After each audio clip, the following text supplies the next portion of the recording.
नमस्कार मित्रांनो, 7 वाहनांच्या काळापासून जिथे जगभरातून जहाजं यायची, जिथे पोर्तुगीज, सिद्धी आणि मराठ्यांचं रक्त सांडलं, जिथे छत्रपती शिवाजी महाराजांनी स्वराज्याचा झेंडा फडकवला आणि जिथे महादेव स्वयंरूपात आजही विराजमान आहेत, अशा कोकणाच्या 2 मानबिंदूंच्या भूमीत तुमचं स्वागत आहे. आज आपण बघणार आहोत 500 वर्षांचा इतिहास सांगणारा रेवदंडा किल्ला आणि भारताच्या 3 रामेश्वरापैकी एक श्री रामेश्वर मंदिर, चौल, अलिबाग.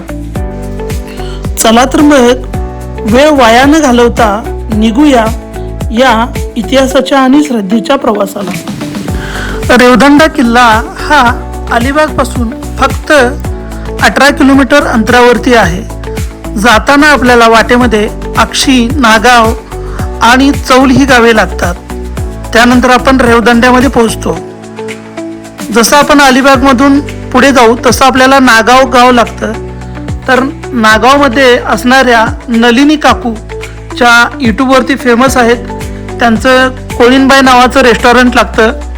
तर त्याच्यानंतर आपण पुढे गेल्यानंतर आपल्याला चौल लागेल आणि चौल नंतर मग आपण डायरेक्ट पोहोचतो रेवदंड्यामध्ये. रेवदंडा किल्ला हा किल्ला इसवी सन 1558 मध्ये पोर्तुगीजांनी बांधला. नंतर तो सिद्धीकडे गेला आणि 1739 मध्ये पेशव्यांनी तो जिंकला. या किल्ल्याचं खास वैशिष्ट्य म्हणजे त्याची जागा. 3 बाजूनी अरबी समुद्र आणि एका बाजूला खाडी. त्यामुळे हा व्यापारी आणि लष्करी दृष्ट्या खूप महत्त्वाचा असा किल्ला आहे. येथील तटबंदीवर उभा राहिलं की समोर दिसतं ते अगदी निळ समुद्र आणि मागे दिसतं ते चौलचं गाव. किल्ल्यात आतमध्ये पाण्याची टाकी, दारुगोळा कोठार आणि 7 खनी मनोरा वगैरे आपल्याला बघायला मिळतो.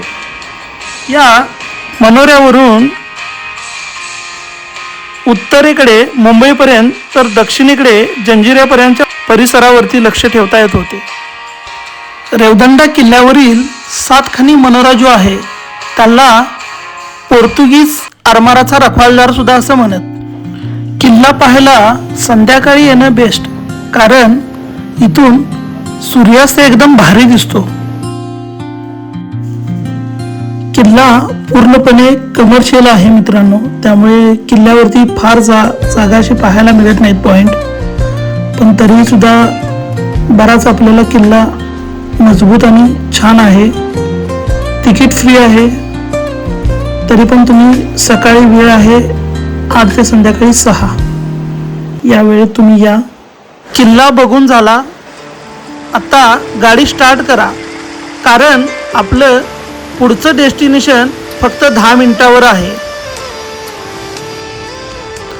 आणि आपण पोहोचलो आहोत मित्रांनो श्री रामेश्वर मंदिर, चौल येथे. मित्रांनो, हे मंदिर सामान्य नाही. स्कंद पुराणात याचा उल्लेख आहे. भारतामध्ये 3 रामेश्वर आहेत.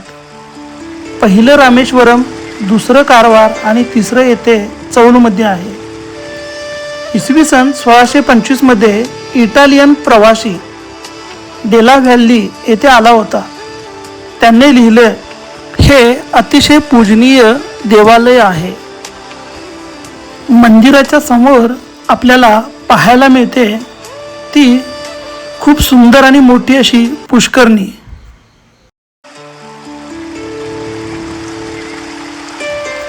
मंदिराच्या कमानीमधून आत जात असताना कमानीवरती आपल्याला भगवा झेंडा दिमाखाने फडकताना दिसतो. कमानीमधून आतमध्ये आल्यानंतर उजव्या हाताला आपल्याला दत्त महाराज व बैरागी गणपती यांचे एक छोटेसे मंदिर आपल्याला पाहायला मिळते. आणि तसंच पुढे गेल्यानंतर आपल्याला या भव्य अशा दीपमाळा पाहायला मिळतात. मंदिराचा परिसर एकदम स्वच्छ सुंदर नीटनेटका ठेवलेला आहे आणि समोर आपल्याला दिसते ते भव्य दिव्य असे मंदिर.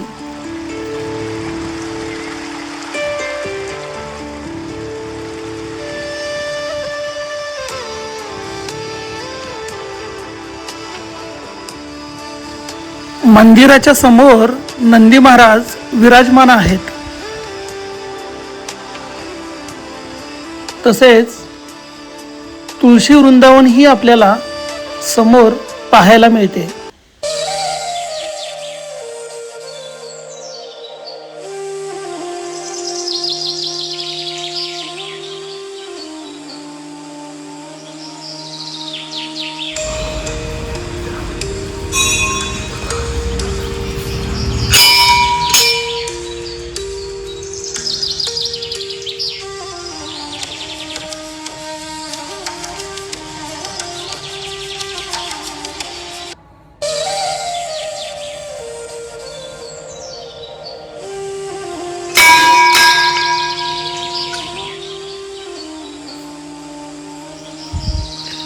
गाभारा चौकोनी आहे. मध्यभागी पितळी पत्र्याने मडवलेली शाळुंका आहे. तसेच स्वयंभू शिवलिंग आपल्याला पाहायला मिळते. शंभो शिवशंकर हर हर महादेव. पार्वते पते शिवशंकर शंभो हर हर महादेव.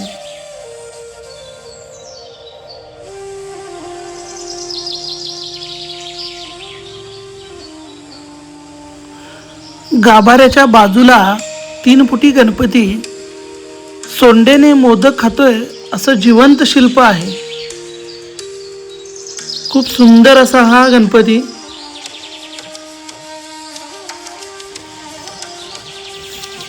पौराणिक कथा अशी सांगितली जाते की शंकर पार्वती सारीपाट खेळताना शंकर हरले आणि रुसून कोकणात आले. चंपावती नगरी म्हणजेच आजचं चौल येथे त्यांनी वास्तव्य केले आणि हे लिंग प्रकट झालं. दर्शनाची वेळ आहे मित्रांनो सकाळी 6 ते 12 आणि दुपारी 4 ते 8. श्रावण आणि महाशिवरात्रीला येथे मोठी यात्रा भरते.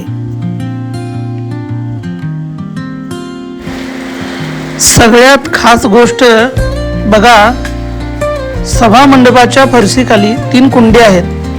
पर्जन्य, वायू आणि अग्नी अशी रचना भारतात फार कमी ठिकाणी मिळते पाहायला. मंदिराच्या बाहेर लाकडी जिन्यामधून वरती गेल्यानंतर आपल्याला वरती मंदिराच्या वरचा भाग आपल्याला पाहायला मिळतो. तर मित्रांनो, अलिबागला आलात आणि फक्त बीच बघून गेलात तर तुम्ही अर्ध कोकणच मिस केलं. रेवदंडा किल्ला तुम्हाला इतिहासात घेऊन जातो आणि रामेश्वर मंदिर तुम्हाला भक्तीत. दोन्ही ठिकाणं एका दिवसात आरामात होतात. अलिबागपासून 30 मिनिटांचा प्रवास. तुम्हाला हा व्हिडिओ कसा वाटला कमेंटमध्ये नक्की सांगा. कोकणातील अजून सुंदर असे कोणते ठिकाण पाहायला तुम्हाला आवडेल कमेंट करून सांगा. आणि हो, चॅनेलला सबस्क्राईब आणि बेल आयकॉन दाबायला विसरू नका. भेटूया पुढच्या व्हिडिओत एका नवीन प्रवासामध्ये एका नवीन ठिकाणी. तोपर्यंत हर हर महादेव.